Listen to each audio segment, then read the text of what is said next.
Hello everyone, nubkeks here. Welcome back to Nub Raids, where the madness continues. We're diving further down the rabbit hole. Mad Hatter, the Mad Hatter, here he is. He is the upcoming fusion as part of the Alice's Adventure. That's what I think it's what it's called. Alice's Adventure. Oh no, we've jumped to Alice. No, I messed it up. Yeah, the Alice in Wonderland, Alice's Adventure, this new event in Raid. Here we go. We're going to take a look at the Mad Hatter and see what he is all about.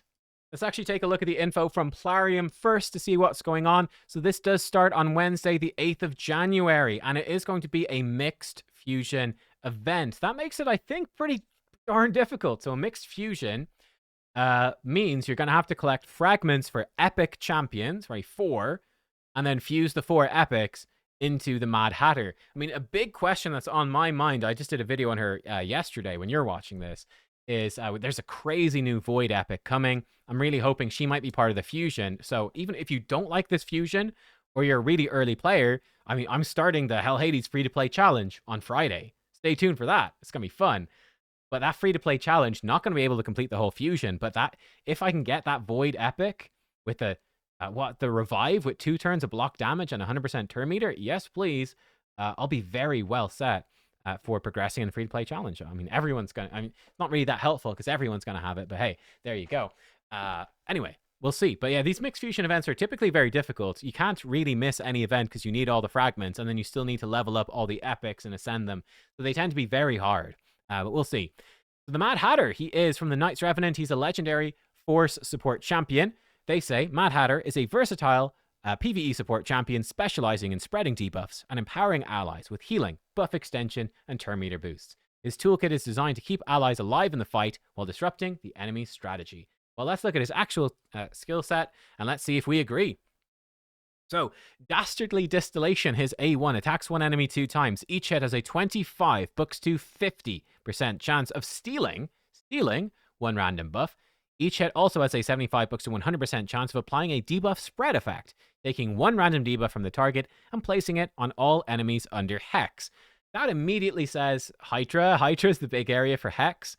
Which is maybe a little bit of a pity for an endgame player, where Hydra is sort of falling off, I feel. But for obviously progressing through the game, this looks like it potentially be very good for Hydra. Like, you know, steal off the reflect damage, great, very helpful. Or increase attack, steal it away, great. And then again, spreading debuffs around, really, really good for Hydra. So that's very, very good. Very good for wave content as well. Any wave-based content like Doom Tower, Curse City, whatever, he's going to be solid too. Mixture Most Foul is A2. 5 turn books to a 3 turn cooldown. Attacks all enemies. 75 books to 100% chance of placing Hex and Weaken on all enemies for 2 turns. The ally with the highest crit damage will team up and join the attack. The ally joining the attack is the default skill. The damage dealt by the ally joining the attack will increase by 10% for each buff on the target. I've already given my thoughts on this champion on a bit, so I got to record a video. Stay tuned. As soon as the embargo from the test server lifts, I have full info on all of the test server champions.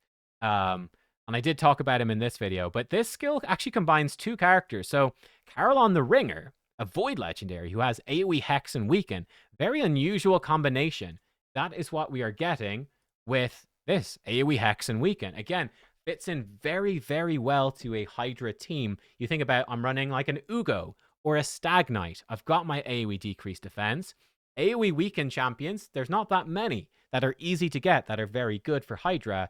So this fits in super well for Hydra. Now, it's also a Teox style ally attack.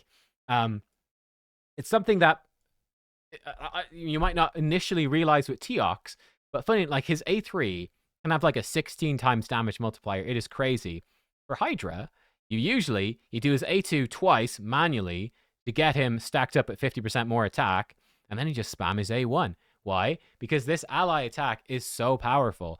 I guess, you know, Teox himself hits very hard with his A1, whereas Mad Hatter probably not going to hit that hard. But yeah, the ally attack that scales up is very powerful. So yeah, 10% more damage for every debuff on the target. Again, that to me screams Hydra, where you can stack up multiple debuffs. You can potentially have a very strong ally attack coming in. Yeah, every 3 turns. It's a pretty powerful kit just from these first 2 moves for Hydra. AoE Hex Weaken with a really juicy ally attack, spreading debuffs around, simple but effective, with A Whiff of Madness, his A3, 5 books to a 3-turn cooldown. Increase the duration of all buffs on all allies by 1 turn, and decrease all debuffs by 1 turn, and 20% turn meter boost. Very solid move as well.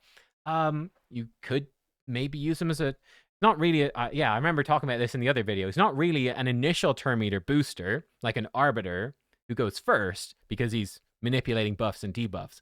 This is more like a go second. So you open up with his A2, and then on his next move, you A3, and you extend your buffs, you cleanse your team a bit. Again, very nice for Hydra. Turn meter boost, brilliant. Increasing ally buffs, extremely good for Hydra. Decreasing debuffs is very good too. That can remove provokes, it can remove the true fears, mitigate poisons, all of that stuff.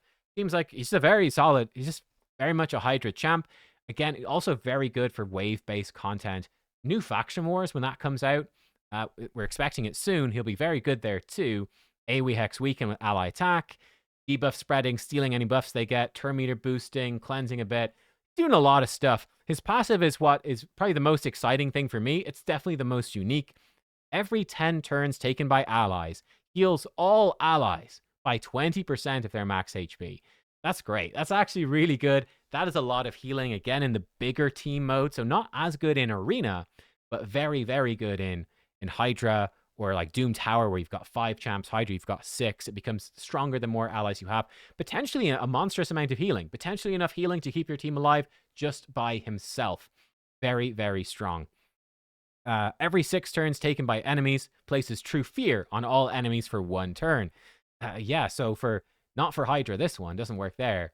But for wave-based content, so Curse City, Faction Wars, he's going to be pumping out AoE True Fears very frequently. For Arena, is he any good for Arena? So in Arena, he's going to be pumping out True Fears pretty frequently. The heal will be okay, but only with only 4 champions, not as reliable. The True Fear in Arena is decent, but vulnerable to polymorph, vulnerable to block debuffs, of course, as well. He's a bit not really AoE Hex and Weaken, not great for Arena. I mean, the little ally attack is fine. Not super much an Arena champion. I mean, one fun thing... No, I was gonna say, does he do an A1 with the A2? He doesn't. So he just does his A2, and then your ally attack. So he doesn't get to A1. Would have been kind of fun to like get to steal their buffs or whatever. Yeah, I don't know. What do you guys think of Mad Hatter? I think he looks quite decent. My initial impression is sort of like a B+. It's my vibe. To be honest, I feel like he's really cool.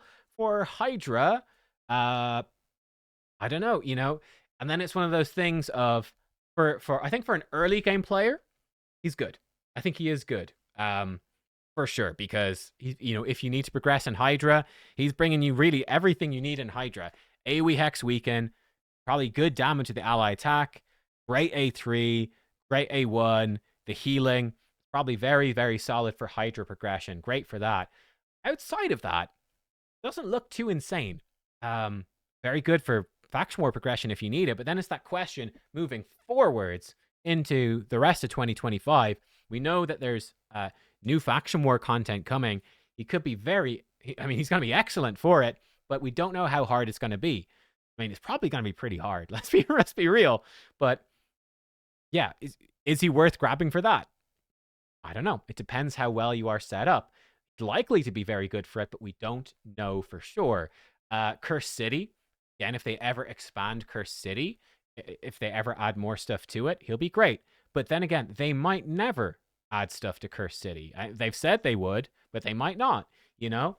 So that becomes a bit more difficult then to tell. For me, I will obviously grab him. I think he's got a really fun passive, quite unique. I think he's, it's not going to be too hard for me to grab him on the main. So yeah, I don't know. Let me know. What do you think of Mad Hatter? I will be honest, I'm not likely to use him. I don't think anywhere. I mean, the only question is, I think AoE Hex champions have actually become a lot more valuable recently for Hydra, because before you would just run a curse set, and it was like, okay, great, that's Hex covered. But now, with 9-piece Feral and 9-piece Protection becoming more common as time goes on and you build up those sets, AoE Hex actually becomes kind of decent again, just to get it into your team. He seems okay. I don't know if I would use him. I could. Let me see. So my Hydra team, just to give you a quick gander, I don't know if it'd be worth... Maybe it would be. Oh, it's Spite. So I will try him. We will test him out in the tester. So this is the team I use. It can do, I think it did less this rotation. The previous rotation was almost 700 million damage on Nightmare. We could switch out Varl for Mad Hatter. I don't need the healing, but if we didn't have Androck, like it's a ton of healing, we could even potentially ditch Androck, actually. Androck's in there to heal. If we had Mad Hatter, we could ditch the Androck. Ooh. Get more turns total. Put even just another damage dealer in. We'd lose Varl. Don't need the decrease attack. Krisk is in a curse set right now. We could put Krisk in, like, Feral, which is going to give us more damage. I don't know. Maybe it is worth running this guy. And we could have Feral set on Mad Hatter. We could have a Feral set Mad Hatter, 2 more debuffs. I don't know. It's a tough question, isn't it? Well, I don't know. I will the only way to find out is to test it. I will test it out. So yeah, I'm actually kind of intrigued by this guy. I think this guy looks really good for Hydra. The more I think about it, it's actually very nice for Hydra. Really great Hydra champ. And he brings buff extension on a 3-turn for Hydra is really good too. That even doubly so would let me drop the Android. Okay, yeah. Maybe A-tier champ. I don't know. Maybe A-tier. Yeah, he's Hydra specialist and potentially very strong for content that may or may not come. Faction Wars, Curse City in the future. I don't know. Yeah, sorry. I'm babbling on. Let me know your thoughts. I'll be back with the playtest when I can. Next day or two. Stay tuned. Fusion starts tomorrow. Let me know if you're doing it. I'll see you all then. Goodbye.